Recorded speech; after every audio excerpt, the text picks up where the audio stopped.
មកមានរឿងថ្មីមួយទៀតបរោះនេះគឺជាតួសម្ដែងតែប្អូនស្រីពីរនាក់នេះគឺជាអ្នកលក់គឺជាអ្នកភូមិអ្នកស្រុកលក់នំលក់នំលក់អាហារបរិភោគហើយបរោះទូរគតកំសត់ដើរសុំទាននេះគឺមើលទៅគឺមិនមែនជាអ្នកសុំទានទេប្រហែលជាគឺជាអ្នកមានតែគឺមកសំដែងណាគឺមកសំដែងដើម្បីចង់ដឹងចិត្តកុមារីពីរនាក់នេះថាតើបុគ្គលណាជាអ្នកមានធឿរបស់សប្បុរសធឿរបស់សប្បុរសមានមេត្តាជាដើមគឺបានទៅសុំប្អូនស្រីម្នាក់ដែលលេខសម្ពុតក្រហមតែប្អូនស្រីម្នាក់លេខសម្ពុតក្រហមគឺមិនមែនគឺអត់មានគឺមិនមានធឿរបស់សប្បុរសមានន័យថាគឺមិនមានការឲ្យទានណាមិនមានមេត្តាដើម្បីឲ្យទានមិនមានធឿសន្តោស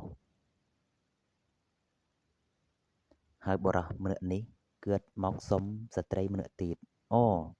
ស្ត្រីពើអាវខៀវប្អូនស្រីពើអាវខៀវគិតឃើញអាការៈរបស់ប្អូនពើអាវពើស្វាយគិតក៏ហា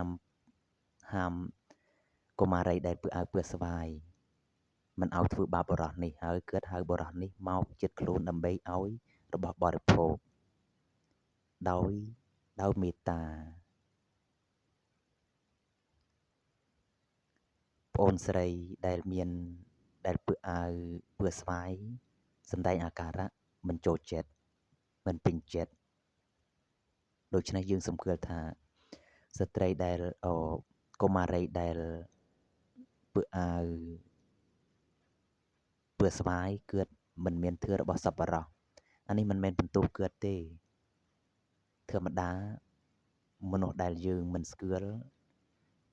យើងមានមេត្តាគឺភាគតិចណាព្រោះព្រះពុទ្ធព្រះអង្គទ្រង់ត្រាស់សម្ដែងថាធម៌របស់សប្បុរសគឺសត្វទាំងឡាយបានដៅកម្រដោយម្ដេចដែលហៅថាធម៌របស់សប្បុរសធម៌របស់សប្បុរសគឺមានមេត្តាការរៀបអានមានការឲ្យទានជាដើមមានសេចក្តីសន្តោសមេត្តាផងការឲ្យទានផងសេចក្តីសន្តោសផងឈ្មោះថាមានធម៌របស់សប្បុរសព្រោះធម៌សប្បុរសគឺមេត្តាករុណាសេចក្តីសន្តោសការរៀបអានមេត្តាប្រែថាការរៀបអានសេចក្តីសន្តោសប្រែថាអនុគ្រោះបើមានរបស់ណាឲ្យយើងអនុគ្រោះដោយរបស់នោះន័យថា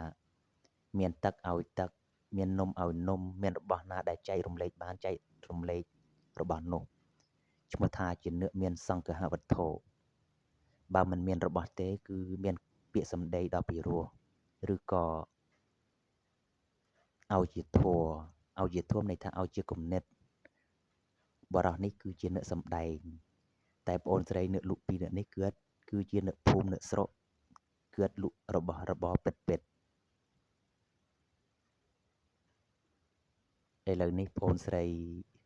ពើអាវពើស្វាយនេះគឺនៅសម្ដែងអាការៈមិនចូលចិត្ត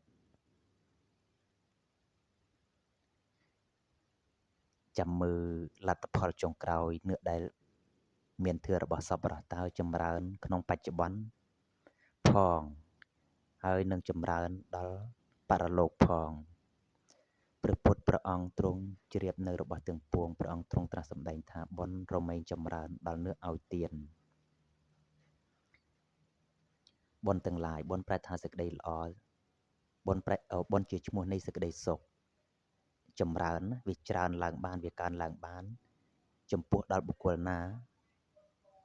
nướcឲ្យទានព្រះពុទ្ធព្រះអង្គទ្រង់ត្រាស់សម្ដែងថាបុណ្យរមែងចម្រើនដល់nướcឲ្យទានឥឡូវស្ត្រីពើអាវប្អូនស្រីពើអាវខៀវគឺកំពុងតែចម្រើនបុណ្យហើយណាគឺកំពុងតែមានការឲ្យទានមានសេចក្តីសន្តោសព្រោះធម៌របស់សប្បុរសមានសេចក្តីសន្តោសអនុគ្រោះដូចពីសម័យដើមដែលមិនមានព្រះពុទ្ធសាសនាកើតឡើង ព្រះអិនតែងតែនិមិត្តខ្លួនជាបរិសកំសត់ក្រីក្រទុរគតស្រេកឃ្លានមកដើម្បីមកសុំទានដូចជាបរិសនេះដើម្បីសាកចិត្តអ្នកស្រុកអ្នកភូមិថាតើអ្នកស្រុកអ្នកភូមិកន្លែងនេះមានធឿរបស់សប្បុរសត្រួតត្រងនៅធឿរបស់សប្បុរសមានការរៀបអានមានសេចក្តីសន្តោសដែរឬទេបើសិនតែបុគ្គលណាមានសេចក្តីសន្តោសការរៀបអានប្រកបដោយធឿយ៉ាងនេះព្រះអិនក៏អនុគ្រោះដល់បុគ្គលនោះឲ្យសមតាមបំណងបងស្រីពើអាវពើខៀវនេះគិតមិនមែនសំដែងទេណាគិតមិនមែនសំដែងទេគិតឲ្យដោយអាការៈពិតប្រាកដបងស្រីពើអាវពើស្វាយនេះគិតខ្លាចខាតទ្រព្យសម្បត្តិខ្លាចខាតធនឬក៏ខ្លាចបរោះដែលគិតមិនស្គាល់មុខនេះជាមនុស្សអាក្រក់ដូច្នេះគិតបារម្ភអានេះក៏មិនអាចបន្ទោសគិតបានទេតែធម៌របស់សប្បុរសគឺសត្វទាំងឡាយបានដៅកម្រព្រះពុទ្ធត្រាស់យ៉ាងនេះដូចជាបងស្រីដែលពើអាវពើខៀវនេះមេត្តាផងសេចក្តីសន្តោសផងការឲ្យទានផងកើតឡើងដល់គឿតមិនមែនធម្មតាទេគឺបានដល់កម្រមិនមែនមានចំពោះមនុស្សទូទៅគ្រប់គ្នាទេគឺមានតិចមានតែមានតិចចាំមើលតើសេចក្តីសន្តោសគឿតមានផលក្នុងបច្ចុប្បន្នដូចម្ដេចចាំមើលតើគឿតបានទទួលរង្វាន់ពីបរិសនេះដែរឬទេឥឡូវបរិសនេះចាប់ផ្ដើមសម្ដែងអាការៈសម្ដែងអាការៈ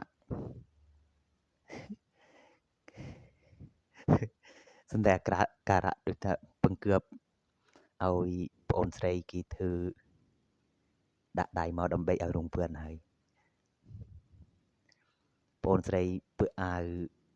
ពើស្វាយនេះនៅពេលដែលដឹងការពិតថាគេថតថាគេសម្ដែងចាប់ដើមចង់បានរង្វាន់តែឥឡូវចាំមើលបរិសនេះឲ្យរង្វាន់ដល់នេះប្អូនស្រីពើអាវខៀវប៉ុណ្ណាសេចក្តីអត់ធន់ជាហេតុជាទីតាំងនៃគុណគឺសិលនិងសមាធិទាំងឡាយធម៌ទាំងឡាយជាកុសលទាំងអស់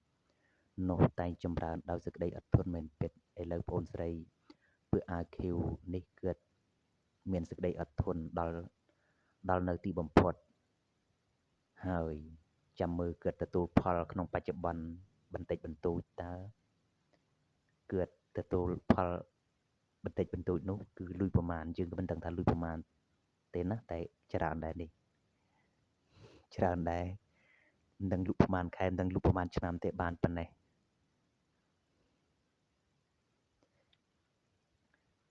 នៅដែលมันមានធឿរបស់សប្បុរសរមែងស្ដាយក្រោយណាបងស្រី